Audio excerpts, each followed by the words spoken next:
आपसे मैंने पहले बताया था, चेहरा दिसत नहीं लोग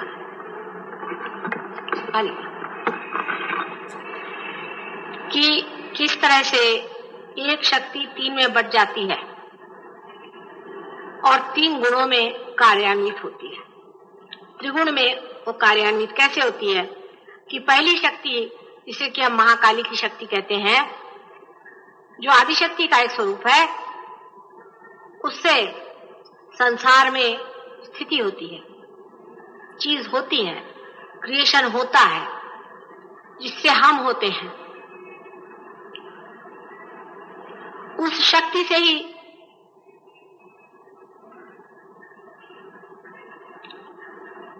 स्थिति नहीं भी होती है, जैसे स्विच ऑन भी हो सकता है, ऑफ भी हो सकता है। उसी के कारण हम नष्ट भी हो सकते हैं पूरी तरह से। अगर परमात्मा ने सोच लिया कि वो आंख मूंद ले और उस शक्ति का कार्य न देखे, तो यही शक्ति से हमारा संहार भी होता है। लेकिन ये जो शक्ति है, इसमें क्या निहित है? इसमें कौन सा स्वरूप परमात्मा का है? मैंने आपसे कहा था उसे ईश्वरी शक्ति कहते हैं। वो परमात्मा का ईश्वरी अंश है, जिससे कि परमात्मा साक्षी स्वरूपत्व में बैठे रहते हैं और हमारे अंदर भी साक्षी स्वरूपत्व आता है। किंतु साक्षी स्वरूपत्व का संसार में अभियान क्या होता है, कार्यान्वित कैसे होती है, जिसे आज हम वाइब्रेशंस करके जानते हैं, वो इसी शक्ति से बहने वाली स्पंदन का नाम है। ये जो शक्ति हमारे अंदर से बह रही है, आपके अंदर से जो वाइब्रेशंस आ रहे हैं, ये वही शक्ति है। वो सर्वभूतों में, सर्व जगह में, चाहे वो चीज मरी हो, स्थिति में हो, जीवंत हो, हर में ये वाइब्रेशंस है। माने अणु, रेणु, मॉलिक्यूल्स, एटम्स, सब के अंदर यह शक्ति स्थिति बन करके, विटनेस बन करके रहती है।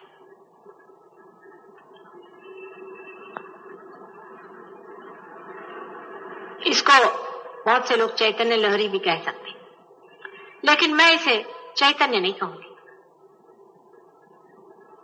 चैतन्य तो परमात्मा की पूर्ण शक्ति का अगर नाम है, तो इसे आप चैतन्य नहीं कह सकते, लहरी मात्र कहिए। परमात्मा की प्रेम की लहरी, उसके प्रेम का स्पंदन। मनुष्य मात्र में भी वो शक्ति हृदय में रहती है और वहां स्पंदित रहती है। मनुष्य मात्र में जो हृदय में स्पंदन होता है प्राण का, वो यही शक्ति है, इसलिए उसको आप प्राण शक्ति भी कह सकते हैं। और यही वो शक्ति है जिसके कारण संसार में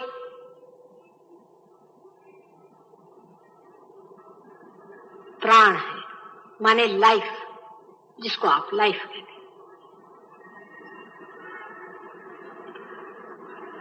दूसरी शक्ति, जिसे कि हम ब्रह्मा की शक्ति कहते हैं या मां सरस्वती की शक्ति कहते हैं, जिसे सारा संसार बना हुआ है, जिसके कारण सारी सृष्टि की रचना हुई, जिसके कारण सब ग्रह गोल, चंद्र, सूर्य, पृथ्वी आदि सब जितना भी मैटर है वो बना।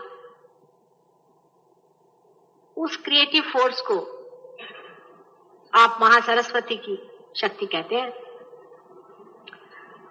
वो शक्ति हमारे भी पेट में है और विराट के भी पेट में।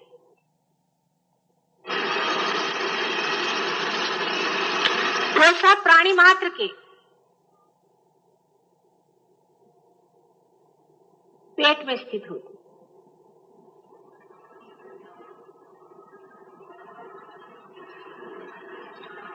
उसे आप कह सकते हैं कि वो इवॉल्विंग फोर्स है।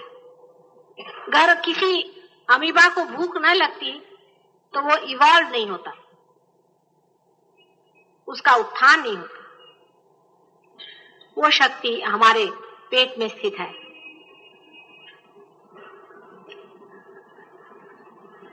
जिसको कि हम लोग रजोगुण के नाम से जानते हैं, जो कार्यान्वित होती है, जिसके कारण मनुष्य इस दशा में पहुंचा है, इसे इवोल्यूशन कहते हैं।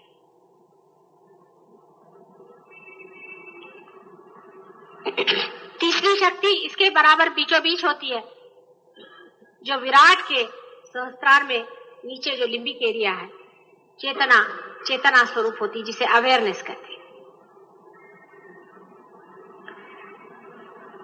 चेतना स्वरूप जो शक्ति हमारे बुद्धि में है,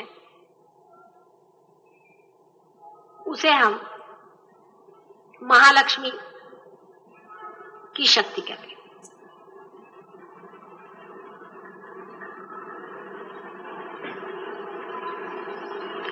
इस शक्ति का कार्य भी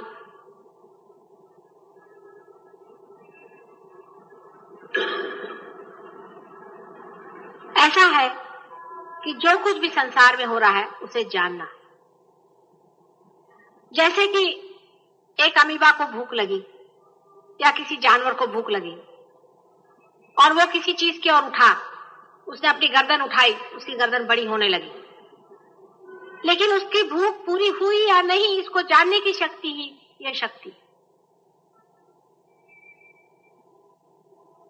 और इसी को लोग सत्वगुणी शक्ति कहते हैं।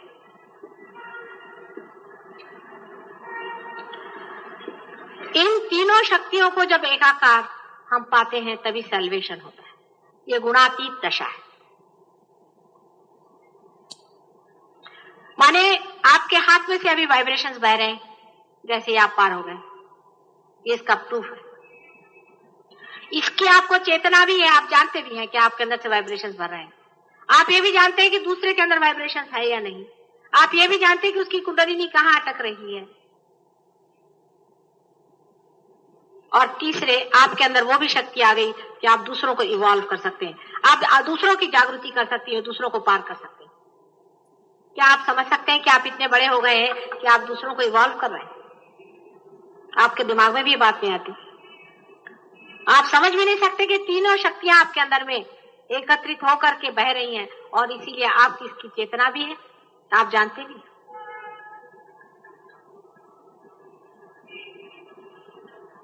यही गुणातीत दशा है।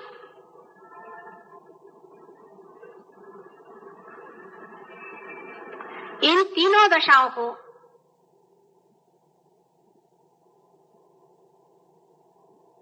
जब हम पार कर लेते हैं तो चौथी दशा में आते हैं, जहां तीनों का मिलन हो गया, एक ही धारा बन गई हो। यही फोर्थ डायमेंशन है, यही चौथा डायमेंशन। और इस चौथे डायमेंशन में जब हम चलने लगते हैं तभी हम गुणातीत दशा में जाते हैं, जहां गुण हमसे छूट गए। तब यही चैतन्य, इसे कहना चाहिए, जहां आप absolute knowledge, absolute love and absolute bliss, इन तीनों के साथ में संबंधित हो। और इसको करने के लिए जो शक्ति अपने अंदर में बची खुची रखी जाती है, जिसे रेसिडुअल एनर्जी कहना चाहिए, वो शक्ति हमारे त्रिकोणाकार अस्थि में नीचे छिपी हुई है, और वही इस्तेमाल में आती है, और वही इन तीनों शक्तियों को छेद करके एक कर देती है। और तभी आप गुणातीत दशा में जाते हैं, और तभी आप में चैतन्य हो जाता है। माने ये कि आप इन तीनों चीजों से भूषित हो जाते हैं, जिसके कारण आपके हाथ में से वाइब्रेशंस बहना शुरू हो जाते हैं, जिसके कारण आप दूसरों की कुंडलिनियों को पहचानने लगते हैं, और जिसके कारण आप दूसरों को भी रियलाइजेशन दे सकते हैं।